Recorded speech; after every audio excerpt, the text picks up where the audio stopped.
Tension was building in the sheds. Two black fives named Richard and Roger were disturbing the peace. They had both taken a dislike to Terry. Like many of their brothers and sisters, they did not like the standard fives. Richard and Roger were both built by the LMS. 842 of them were built. With such a vast number of the class, they saw themselves as the perfect 460 locomotive. This went to their smoke boxes until the arrival of British Railway's Standard Class 5. They used many elements of the Black Fives as the blueprint for the standards. Eventually, when built, the Standard Fives were more modern and equally more powerful than the Black Fives. But with only 172 of them built, Richard and Roger would emphasize that their strength in numbers made them better engines.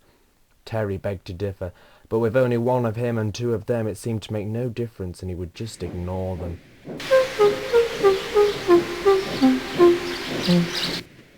Richard and Roger were twins, but they weren't strictly identical. True, they were both Black Fives, but one was more different than the other. Richard was built with a more forward top feed and had a slightly longer wheelbase, whilst Roger was built like most of his class with his top feed closer to his dome. But the most notable difference was their livery. Roger had been given a new coat of paint with a new crest and no stripes. He didn't mind not having stripes. He just loved the fact he could stand out with his new livery. Richard was a little jealous. This was only because Roger loved to boast about it. "Don't I look splendid?" boasted Roger. "No," huffed Richard. "We don't look like twins anymore." "You never looked like twins anyway," snorted William. "Perhaps a pair of unwelcome imbeciles." That was enough to cause a hasty argument which lasted long into the night.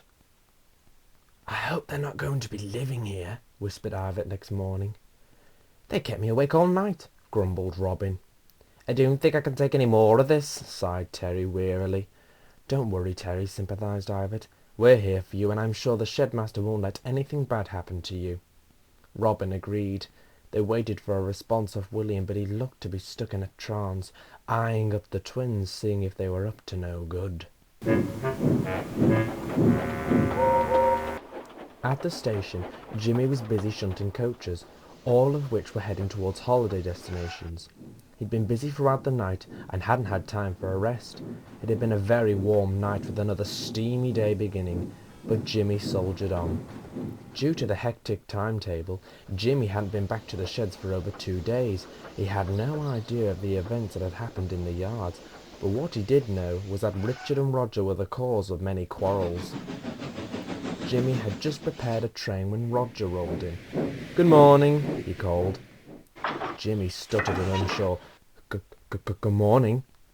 Roger attempted to make a conversation about the weather and how it was going to be another sizzling day. Jimmy only gave very short replies. Roger noticed this. "Jimmy, isn't it? Well, Jimmy, you've got nothing to be afraid of. You're one of us, and I respect that," he said grandly. Jimmy didn't really understand what "one of us" was. He thought he meant a steam engine. Just then Ivett sidled in. "You mean an LMS-built engine?" he interrupted. "Well, yes, indeed," said Roger. "These standard classes are copies. They will never be as great and influential as us." "You mean yourself?" Ivett wasn't fooled by Roger. "Take my advice, Jimmy. Don't listen to what these two have to say until they realise that Terry is 10 times the engine they'll ever be." Roger was surprised and departed with the train. Jimmy had never seen Ivett so defensive before. "We must look out for our friend," said Ivett. Jimmy agreed.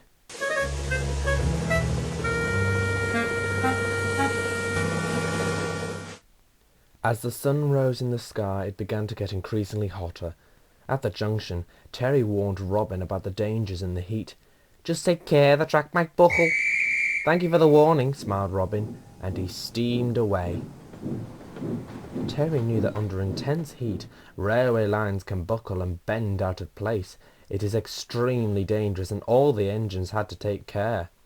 Just then, Roger wished to a stop. He immediately started throwing rude comments at Terry. "And here is the copycat built by a failure of a railway," he sniffed. Terry wished steam angrily. "Standing around because it's too hot, dear, oh dear, not a very efficient steam engine, are you?" Roger smiled triumphantly. "You've got to go slowly in case the track breaks," advised Terry. "You're just trying to make me late out of spite," snorted Roger. "Track breaking indeed, have you heard?" The guard blew his whistle, and Roger raced away feeling very clever. "Pah!" grunted Terry, and he too left with his train. Meanwhile, Richard was grumbling to himself. He was put on a goods train. He thought the only reason why he was on a goods train was because of his livery. "It's not fair. Roger gets given a new coat of paint, and then he gets given an express train. Stop complaining," snapped his driver. "It's far too hot to be dealing with this, so shut up." As Richard sulked, Roger flew past. "Terry thinks he can order us about. Ignore him," he shouted. Richard heard, but was too jealous to reply. Soon after, Terry steamed past. "Don't forget to look at the track," he called out. "Yeah, yeah," huffed Richard in a sarcastic manner. But it would have been better if he had listened to Terry. It hadn't been long since both trains went through when the signal changed. Richard had at last permission to set off. As he began to pick up speed down the main line, the driver noticed something ahead. "What's that?" he asked the fireman. "I can't tell," he replied. "The track's twisted." "Stop!" cried Richard.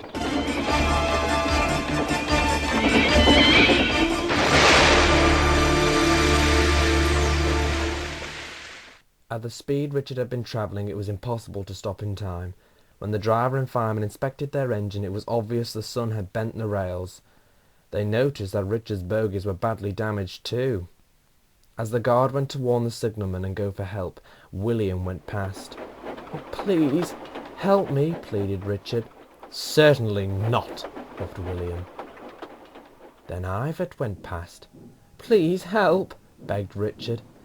"I'm sorry, I can't," said Ivett sadly. Richard felt very glum. He soon wondered why no one would help him, and then the penny dropped. He thought of how horrid he and Roger had been to Terry. "We're bullies," he said to himself. "I don't deserve help. I should have listened to Terry, and I shouldn't have been so horrible." Richard felt very ashamed. Terry soon arrived for the breakdown crane. He said nothing as he set to work.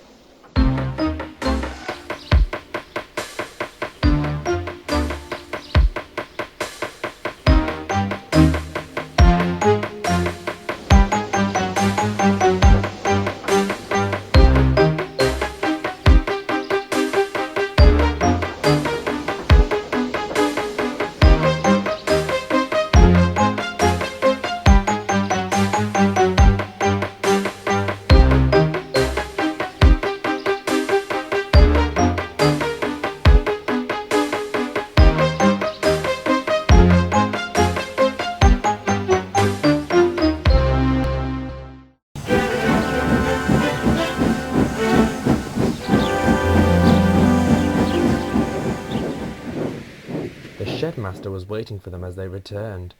Roger was pleased to see Richard was all right. Even so, Richard's bogie wheels had to be taken off. The shed-master inspected the damage.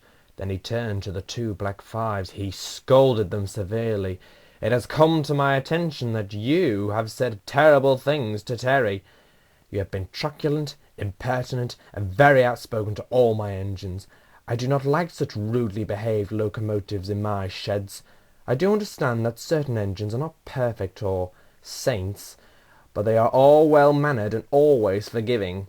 I hope you realize how kind-hearted and friendly Terry is. He will never be a copy, and he will always be an engine in his own right. You will stay in the shed until you have seen sense." And with that, the shed-master walked sternly away. After that, Richard and Roger never said anything out of line again. They mended their ways, and are indeed very friendly engines, if not cheeky. In a surprising turn of events, they now look up to Terry. That shows you, doesn't it?